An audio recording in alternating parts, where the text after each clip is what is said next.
D'accord. Bonsoir, chers collègues hommes. Bonsoir.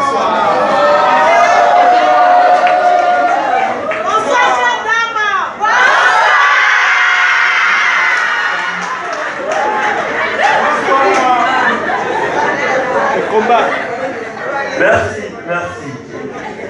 Alors, je me présente, je suis Cyril Bado, je viens du Burkina, je suis entrepreneur socio-culturel et fondateur du Forum africain des femmes leaders, un forum qui depuis 3 ans s'évertue en fait d'être une vitrine de promotion au leadership féminin en présentant des modèles de femmes, en suscitant la réflexion sur la complémentarité hommes et femmes, parce que pour moi, j'ai une histoire qui vient de l'héritage que ma mère m'a légué, paix à son âme.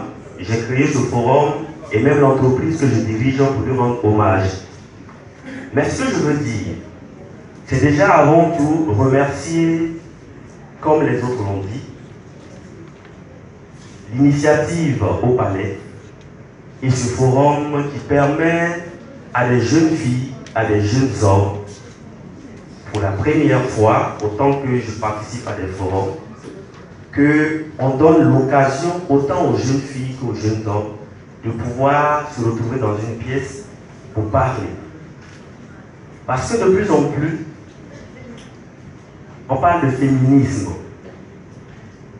J'ai un problème avec ce qu'on appelle le populisme. Tout comme on parle de l'entrepreneuriat, on présente l'entrepreneuriat aujourd'hui comme étant la panacée qui va résoudre tous les problèmes d'emploi. Je suis aussi sceptique lorsque dans la gestion ou bien dans la promotion du leadership féminin, on ne met pas suffisamment l'accent sur la parité hommes et femmes, la complémentarité surtout hommes et femmes. Parce que sinon, si on ne prend garde, de la même façon les femmes aujourd'hui se trouvent plus ou moins primées, oppressées, les hommes finiront aussi comme ça. Parce que l'histoire du monde a montré que lorsqu'il y a une révolution, il y a toujours quelqu'un qui paye le prix. Et pour le bien de notre monde, il ne serait pas bien que les femmes ne parlent qu'aux femmes. Les femmes ne revendiquent que pour les femmes. Madame Excellence Catherine Samba-Panza a été présidente de la Centrafrique. Et sous son mandat, elle l'a dit, elle n'a pas été que chef d'État, elle a essayé d'être avant tout une femme en tant que rassembleur. Je dis une chose, les femmes, vous êtes sel et miel de l'univers, de la terre. Mais pour que vous soyez sel et miel de l'univers et de cette terre-là, il faut que vous compreniez que vous avez, j'allais dire, triple mission en fait. Ce n'est pas facile d'être une femme, mais c'est noble d'être une femme. Pourquoi? Parce que Dieu vous a donné le pouvoir, après lui, de donner la vie. Encore plus, d'être sensible à cette vie-là, de l'entretenir coûte que coûte.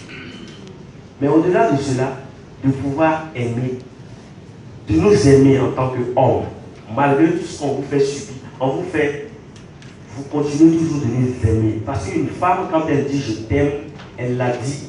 Quand elle dit je suis avec toi, elle l'a dit. Nous les hommes, très souvent, c'est pas fait. Alors, je voudrais simplement attirer l'attention, sinon inviter en tant que dévancière, en tant que femme leader, qui avait accompli des choses extraordinaires, qui avait bravé votre quiétude, parce que la femme, quand elle met un enfant au monde, elle brave sa vie.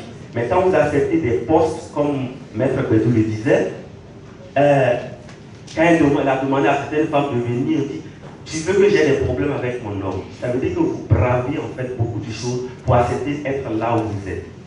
Maintenant, vos jeunes sœurs qui vous regardent, je pense qu'au-delà de tout ce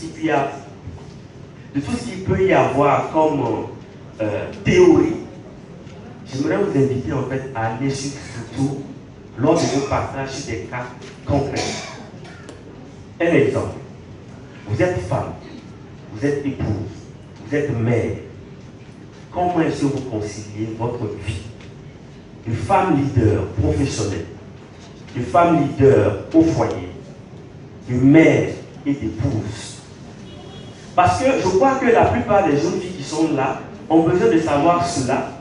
Sinon, elles vont poursuivre un pan de leur leadership qui sera simplement que professionnel. Et lorsque, au développement personnel, on dit, pour pouvoir être épanoui, il faut pouvoir allier les 7 étapes de la vie. Ce n'est pas seulement que l'emploi, ce n'est pas seulement que le foyer, mais il y a autre chose. Je pense que c'est des petits exemples comme ça qui vont aider en fait tous ces jeunes. C'est celle-là que j'appelle en fait le présent et l'avenir de notre univers, à cerner en fait c'est quoi le leadership. Parce que le leadership, ce n'est pas diriger 1000 personnes comme le dirait mon mentor, mais c'est savoir se diriger soi-même. Apprenez-leur à se diriger elle-même, à avoir confiance en elle. Et c'est l'une des missions en fait du FAFEL, parce que si les femmes ont confiance en elles, vous l'avez dit tantôt, si elles ont confiance en elles, elles pourront apprécier. Je crois que c'est madame qui l'a dit dans son intervention, que quand elle regarde une belle femme, elle dit waouh, parce qu'elle a confiance en elle pour ne pas voir l'autre comme un handicap. Voilà ce que je voulais comme contribution, et encore féliciter chacune d'entre vous et vous dire de ne pas avoir peur de qui vous êtes, de faire ce que vous avez à faire là où vous êtes avec ce que vous avez, parce que vous êtes, ne l'oubliez pas, sel et miel de ce monde. Merci.